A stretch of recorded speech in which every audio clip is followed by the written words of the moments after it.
Hello everyone, welcome to law learning school. आज की video में हम बात करेंगे सेक्शन 141 टू 144 ऑफ आईपीसी।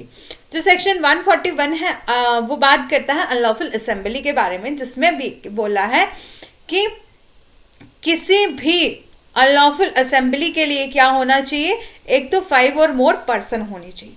ठीक है, सबसे पहली बात कि 5 और मोर पर्सन होने चाहिए और साथ ही साथ उनका कॉमन ऑब्जेक्ट होना चाहिए। ठीक है, और ये 5 ऑब्जेक्टिव दिए हैं, इनमें से कोई भी जो ऑब्जेक्ट होना चाहिए उनका, तभी उन्हें बोला जाएगा कि अनलॉफुल असेंबली। ठीक है, फर्स्टली बोला है कि वो क्या किया जाना, उन पर्सन के द्वारा क्या किया जाना चाहिए, कोई क्रिमिनल फोर्स यूज की जानी चाहिए। और शो अ क्रिमिनल फोर्स बोला कि सेंट्रल गवर्नमेंट के अगेंस्ट हो, चाहे स्टेट गवर्नमेंट के अगेंस्ट हो, या तो पब्लिक सर्वेंट के अगेंस्ट हो। Exercise of a lawful power of such public servant. ठीक है, बोला उनका ऑब्जेक्टिव क्या होना चाहिए, क्रिमिनल फोर्स यूज करना, चाहे स्टेट गवर्नमेंट या सेंट्रल गवर्नमेंट के या किसी भी पब्लिक सर्वेंट के अगेंस्ट। मीन उस पब्लिक सर्वेंट या किसी गवर्नमेंट को क्या हो, एक थ्रेट हो उस अनलॉफुल असेंबली से। ठीक है, फर्स्ट ऑब्जेक्ट है यही बात करता है कि यदि ऐसा किया होगा तो वो अनलॉफुल असेंबली होगी। ठीक है, नेक्स्ट बात कर रहा है कि सेकेंडली क्या होना चाहिए, to resist the execution of any law और ऑफ एनी लीगल प्रोसेस। मतलब किसी भी लीगल प्रोसेस में क्या होना चाहिए, वो बाधा उत्पन्न कर रहे हो।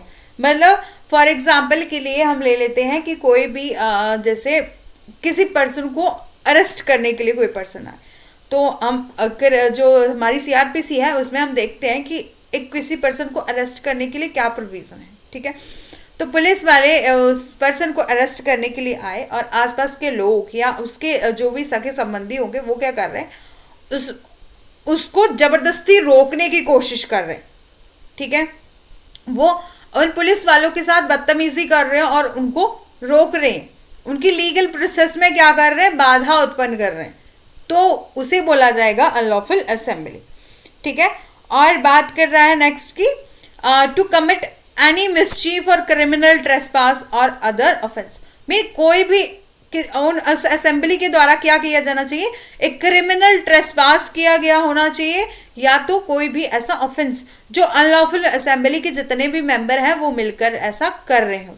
ठीक है, फोर्थली बात करता है by mean of a criminal force और show a criminal force to any person to take और obtain possession of any property. Mean वो अनलॉफुल असेंबली क्या कर रही है, अपने क्रिमिनल फोर्स को यूज कर रही है या शो कर रही है क्रिमिनल फोर्स यूज करने के लिए, किसके लिए, किसी के प्रॉपर्टी के, किसी के प्रॉपर्टी के पोजेशन लेने के लिए, किसी भी प्रॉपर्टी किसी के पर्सन की प्रॉपर्टी का पोजेशन लेने के लिए, और डिप्राइव कर रही है any person for the enjoyment of legal way, legal right of वे, जैसे कि हमारा इजमेंट्री राइट, उसको रोकने के लिए वो असेंबली क्या कर रही है, उनको रोक रही है।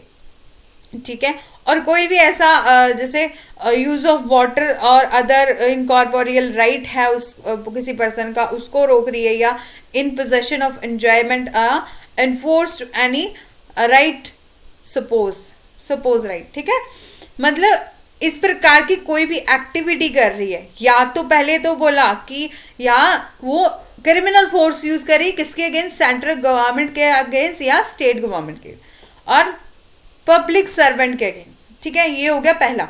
दूसरे में बोला है कि वो क्या करें, लीगल प्रोसेस को, कोई भी लीगल प्रोसेस वर्क हो रहा है, जैसे कोई भी लीगल प्रोसीडिंग हो रही है, उसको क्या कर रही है, रोक रही है, बाधा उत्पन्न कर रही है उसमें। ठीक है, थर्ड में बोला कि वो असेंबली क्या कर रही है, या तो मिसचीफ कर रही है या क्रिमिनल ट्रेसपास कर रही है, कोई भी ऐसा ऑफेंस कर रही है। ठीक है, और फोर्थली में बोला कि वो अनलॉफुल असेंबली क्या कर रही है, क्रिमिनल फोर्स यूज कर रही है या शो कर रही है क्रिमिनल फोर्स यूज करने के लिए, किसके लिए, किसी भी प्रॉपर्टी का पोजेशन लेने के लिए या किसी पर्सन के राइट को जैसे वायलेट करने के लिए। ठीक है, उसको हम बोले जाएंगे कि उस असेंबली ने क्या किया है, अनलॉफुल। वो असेंबली क्या है, अनलॉफुल असेंबली है, क्योंकि उनका ऑब्जेक्ट जो है वो अनलॉफुल है। ठीक है। फिफ्थ बात करता है by mean of criminal force और show a criminal force to compel any person to do और he is not legally bound to do or to omit to do and what he is legally entitled to do। ठीक है। Mean इस fourth में ये बात करी है कि हो सकता है कि जब असेंबली क्रिएट की गई तो उसमें बहुत से ऐसे लोग होंगे जो शांति से खड़े होंगे, मतलब एक सिंपल प्रोटेस्ट कर रहे हैं, एक लॉफुल असेंबली कर रहे हैं, मतलब वो पहले से अनलॉफुल असेंबली नहीं, लेकिन उसके उस जो जब वो उस असेंबली में बैठे हुए हैं तो उसी में क्या हुआ कि किसी पर्सन ने कोई ऐसी आवाज़ लगाई जिससे क्या हुआ कि वो असेंबली क्या है अनलॉफुल बन गई। मतलब उस किसी ने ऐसे चिल्ला दिया कि अटैक करो, तो उस असेंबली ने क्या किया, उस पर्सन पर, उन पर्सन पर, किसी गवर्नमेंट अथॉरिटी पर या जिस पर पत्थरबाजी करने लग पड़े। ठीक है। तो इसमें इस फिफ्थ पॉइंट में यही बोला गया है कि जो अनलॉफुल असेंबली है, पहले तो वो असेंबली होती है, सिंपल लॉफुल असेंबली होती है, जब वो ऐसा अनलॉफुल एक्ट करती है तब उससे अनलॉफुल बोला जाता है। ठीक है। यही बात की है फिफ्थ में। ठीक है। अब हम समझ लेते हैं कि ये जो बात करी है कि उनका कॉमन ऑब्जेक्ट होना चाहिए, तो ऑब्जेक्ट क्या होता है उसके बारे में, जिसमें बोला है कि कॉमन ऑब्जेक्ट के क्या एसेंशियल हैं। पहले तो बोला है कि एक अनलॉफुल असेंबली होनी चाहिए। ठीक है। और कितने मेंबर होने चाहिए, 5 और मोर पर्सन होने चाहिए उस असेंबली में। ठीक है। और दूसरा बोला है any of a member of unlawful assembly must have commit an offence, और उस असेंबली के द्वारा कोई ना कोई ऐसा ऑफेंस कमिट किया गया होना चाहिए। ठीक है। और सी बात करता है offence must have been committed in prosecution of common object, और उस असेंबली का क्या होना चाहिए, कॉमन ऑब्जेक्ट होना चाहिए। ठीक है।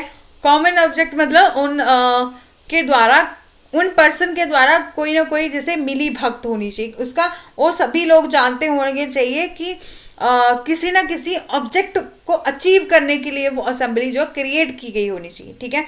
बोला it include offence to likelihood to commission of which was known to the member, मतलब इस असेंबली में जितने भी मेंबर हैं वो जानते होंगे कि इस असेंबली को क्रिएट करने का क्या ऑब्जेक्ट है।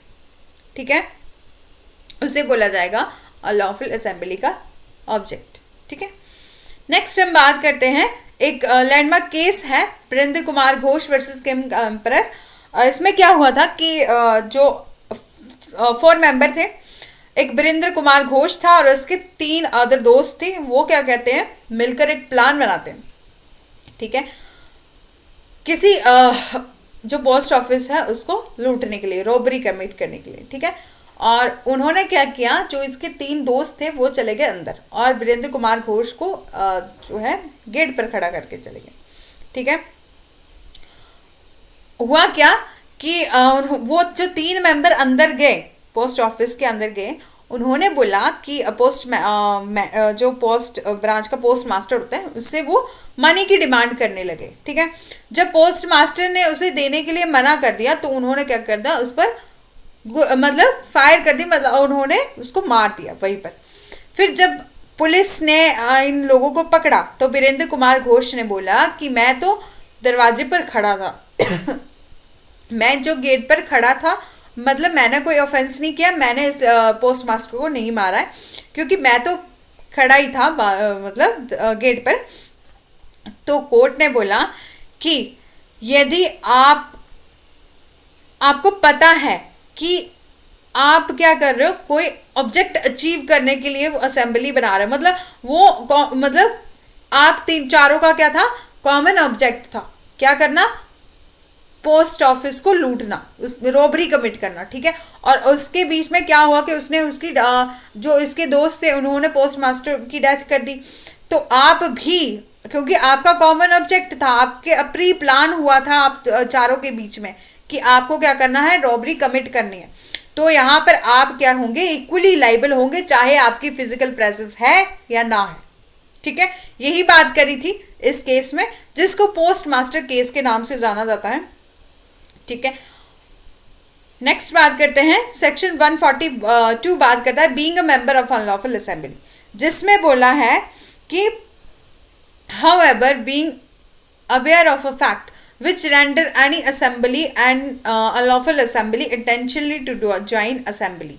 मतलब यदि आप उस असेंबली के वो किस लिए बनाई जा रही है उसके फैक्ट से अवेयर हो, ठीक है, तो और फिर भी आप इस मतलब ये जानने के बाद भी आपको नॉलेज है कि उस असेंबली का क्या ऑब्जेक्ट है, उसके बाद भी आप इंटेंशनली उसको ज्वाइन कर रहे हो, तो क्या होगे, आप भी अनलॉफुल असेंबली के मेंबर माने जाओगे, ठीक है। या ऐसा हो कि जो इस सेक्शन 142 में ऐसे सिंपल लैंग्वेज में बता देती हूँ कि इसमें ये बोला है कि जब आप ज्वाइन करते हो किसी असेंबली को with the knowledge, with the full knowledge of fact उस असेंबली के बारे में, ठीक है, कि क्या एलिमेंट है और विच आर नॉट लॉफुल, कि वो लॉफुल नहीं है, इस बारे में आपको पूरी नॉलेज है, तो फिर भले ही आपकी फिजिकल प्रेजेंस है या नहीं है, फिर भी क्या होंगे, आप उस अनलॉफुल असेंबली के मेंबर माने जाओगे, ठीक है। Mere presence is an unlawful assembly does not mean that the person is it the member, ठीक है। It should have a common object to disturb a public peace. मतलब यदि आपको नॉलेज है कि उस असेंबली का क्या ऑब्जेक्ट है, इस बारे में आपको नॉलेज है, फिर भी आप इंटेंशनली क्या कर रहे हो, उसको ज्वाइन कर रहे हो, तो आपको अनलॉफुल असेंबली का मेंबर माना जाएगा। यही बात की है सेक्शन 142, ठीक है। और सेक्शन 143 में बात करी है कि यदि कोई पर्सन क्या कर रहा है, अनलॉफुल असेंबली क्रिएट कर रहा है, तो उसको क्या होगी, 6 मंथ की पनिशमेंट होगी, इम्प्रिजनमेंट, और चाहे वो सिंपल हो या रिगोरस हो, और विद फाइन और बोथ भी हो सकता है, ठीक है। और सेक्शन 144 बात करता है joining unlawful assembly armed with deadly weapon, ठीक है, कि वो अनलॉफुल असेंबली क्या करी जा रही है, डेडली वेपन से के द्वारा की जा रही है। मतलब उसमें जो पर्सन ज्वाइन हो रहे हैं उस अनलॉफुल असेंबली में, वो डेडली वेपन लेके आ रहे हैं, मतलब उसको, या कोई भी, इसलिए डेडली वेपन को हम ये नहीं कर सकते कि ये डेडली वेपन है, चाहे कुछ भी हो सकता है, कि चाहे एक स्टिक हो गई, वो भी एक डेडली वेपन ही हुआ। ऐसे तो स्टिक इतनी ये नहीं होती कि किसी की डेथ ही हो जाए, बट यदि आप किसी के सर पर चोट लग जाए तो उससे क्या होता है, किसी की डेथ भी जा सकती है, ठीक है। तो ये सिचुएशन वेरी करता है कि डेडली वेपन है क्या, ठीक है। इसमें यही बोला है कि यदि कोई पर्सन है, वो क्या कर रहा है, एक अनलॉफुल एक असेंबली में को ज्वाइन कर रहा है विद डेडली वेपन, जिससे क्या है, किसी की डेथ हो सकती है, तो उसको कितनी पनिशमेंट है, either description for a term which में एक्सटेंड टू, मतलब 2 सालों तक उसको पनिशमेंट हो सकती है, इम्प्रिजनमेंट हो सकती है, और विद फाइन और बोथ।